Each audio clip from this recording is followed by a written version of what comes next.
butternut squash. Yeah. I mean, that's Well, it was weird because Brian does his own compost, Yeah. and we had our kids wanted the biggest pumpkin last year. So when it started growing in the garden, it grew out of compost. I don't know if we should sell people that, but That's it grew out of amazing. compost, and it turned out to be butternut squash. We had them all over our yard. Oh, that's so cool. And so it was kind of fun that we're Put like, them oh, to we good got all use. this squash, so we're going to make butternut squash pizza.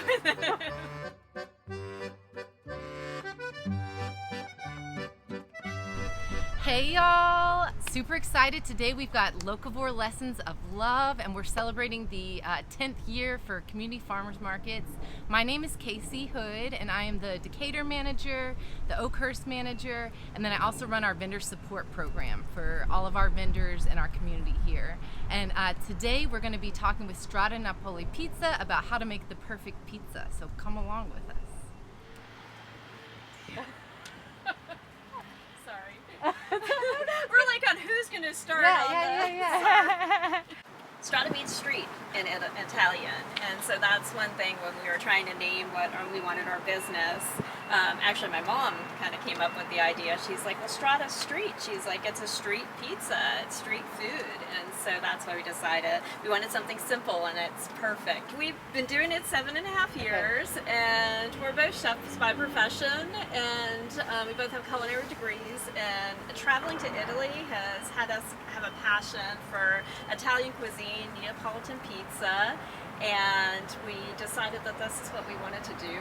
We've done a lot of catering, and we decided to put it on our pizza oven on a mobile cart so we could bring it to farmers markets and do a lot of catering with it. It's kind of started when we were invited, our family, 21 years ago to Italy for 2 weeks, and we were asked if we're thinking about doing this trip, think about it, if you want to come. And it's the whole family of 20 or better for 2 weeks, a week in Tuscany, a week in Florence. Everything was pretty much planned out for us, so we just went for the ride. And that was kind of the start to Italy, and then we kind of got the bug and went back multiple times. But pretty much every year we've tried to go back, and we have traveled all over Italy. And one thing we've noticed is we always eat pizza. It doesn't have to just be from Naples, all over Italy, and you get fantastic pizza. And there's different regions. That's what we love. The different regions have different, like Roman has a different style of pizza. So they're all a little different, but they all come from the basis of the Naples pizza. I don't think we've ever had a bad pizza over there. And it's very simple. I think the margherita, the marinara, and right, which is like it's an anchovy. It's interesting to see just what they do and how they do it, and we just love it. And the ingredients are so fresh. The markets, we travel to all the farmers markets. Every town has a market on a specific day, and the locals go, and that's how they shop. They don't put a lot of stuff in the refrigerators. They go on a daily basis to the markets, and that's so neat, and so neat to see the freshness and just people gathering, and it's a gathering place, and it's pretty incredible to go and experience all the different fruits and the vegetables and the seafoods and the different things, so local.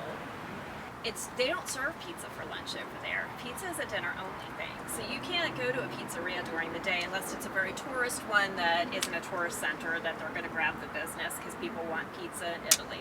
But a true pizzeria in Italy, and some of the oldest ones, they're only open for dinner. It started as a street food that they delivered it in round metal tubs that they would put them in, they'd stack, and they deliver it that way. So it really is a street food. They also, people gather in the pizzerias at night and drink wine, and everybody eats the Neapolitan pizza we make, the 11 inches, is a traditional size, and people eat it with a knife and a fork. You would never pick up your pizza in Italy.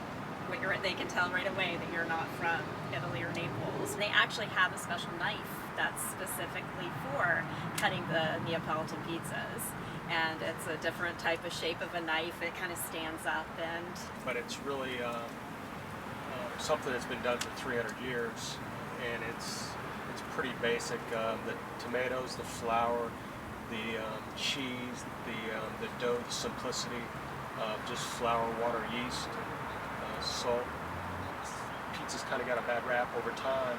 It's evolved into a lot of different things, but where it started in Naples is where back when it was considered healthy pizza, and it's simple and it's easy to digest and it's quality, and but that's what kind of separates us, and or just going back to the basics.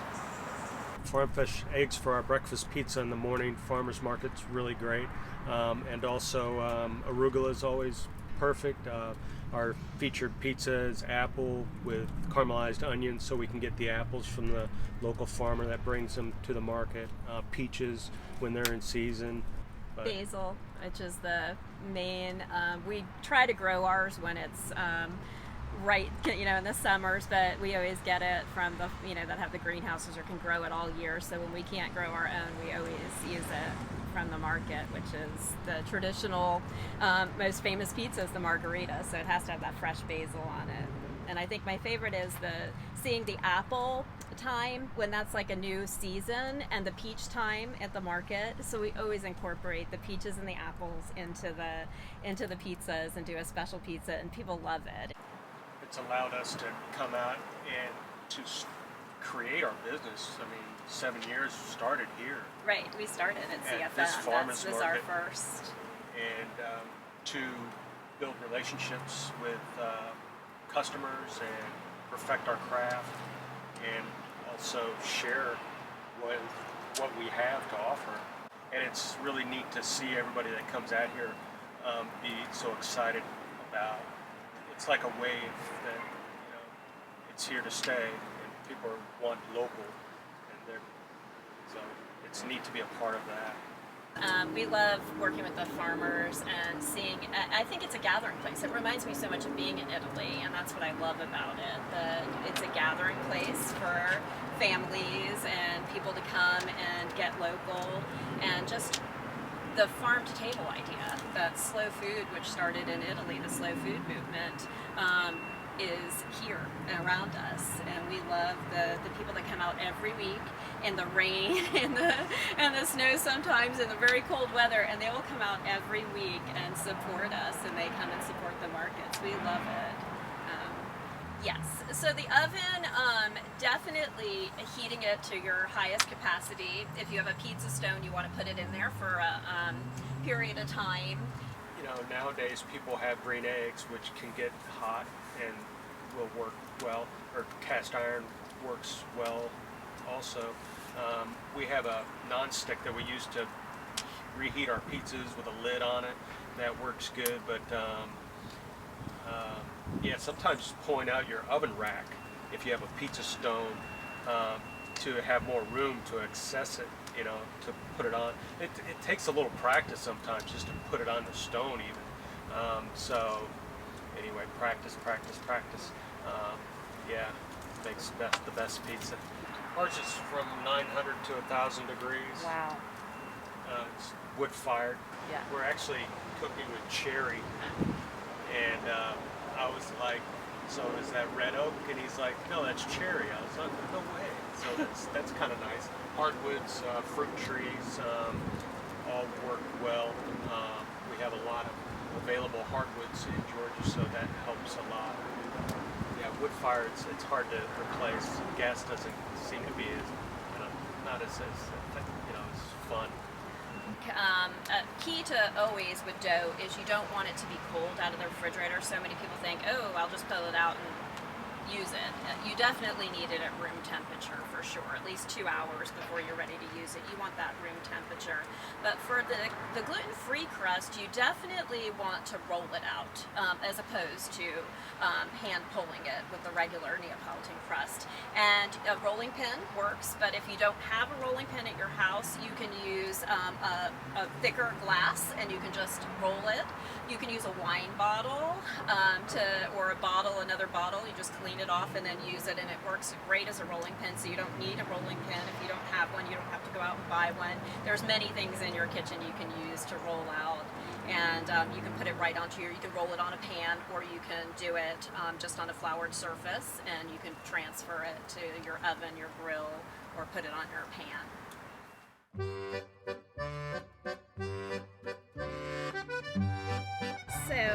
you just take your dough that's been room temperature and you dip it in some flour. I've just put some on a table or a board on your counter.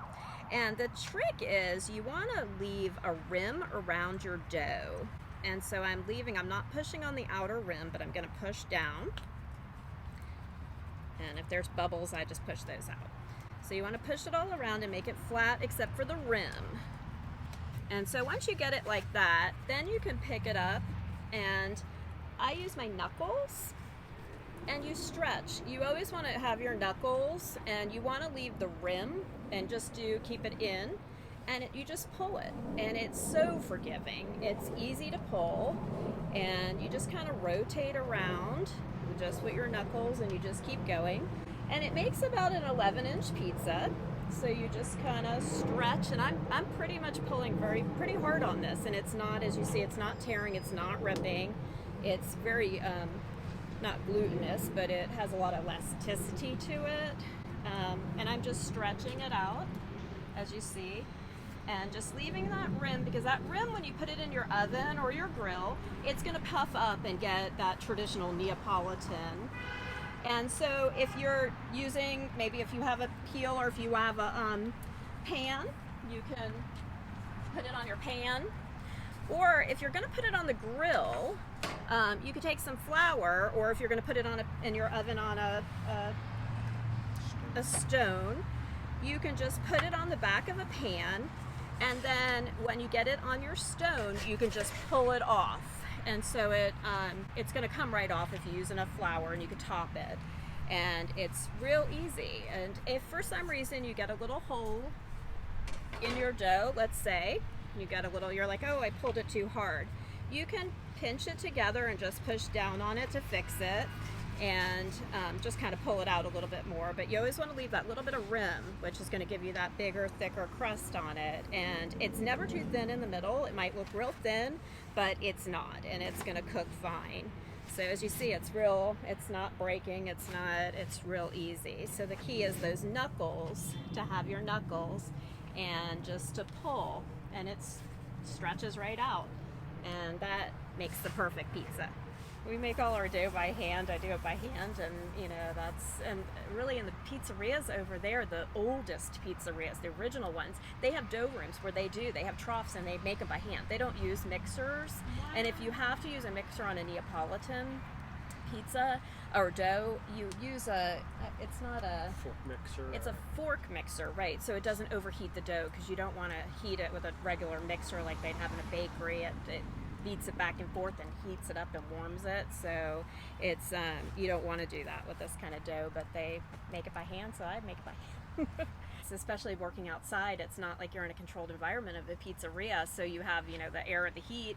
When you're outside, we have humidity, rain, cold. We have to, like Saturday at Oakhurst, it was such a pain because our dough was like so cold, and we try to keep it warm, and we put little blankets on it and stuff. But in the summer, I'll decrease salt. In the winter, I'll add salt. So it's a whole science that you just kind of learn, and it's a feel. When you make a dough, you feel it, and you know if you need to add more moisture or not. And it took a while to really, to get that just right. It took us a while to figure that out. And and when you're working in the rain and you got all the humidity, that you've got to decrease or add, and just not too much. You don't want it too soft, and it took a while, but we figured it out, the science of it. So. All right, y'all, thank you so much for coming along on this pizza journey today, and encourage you to go and check out more about our 10-year celebration over at our website at www.cfmatl.org. And we appreciate all the love and support that you've given us over these 10 years, and we'll see you at a market.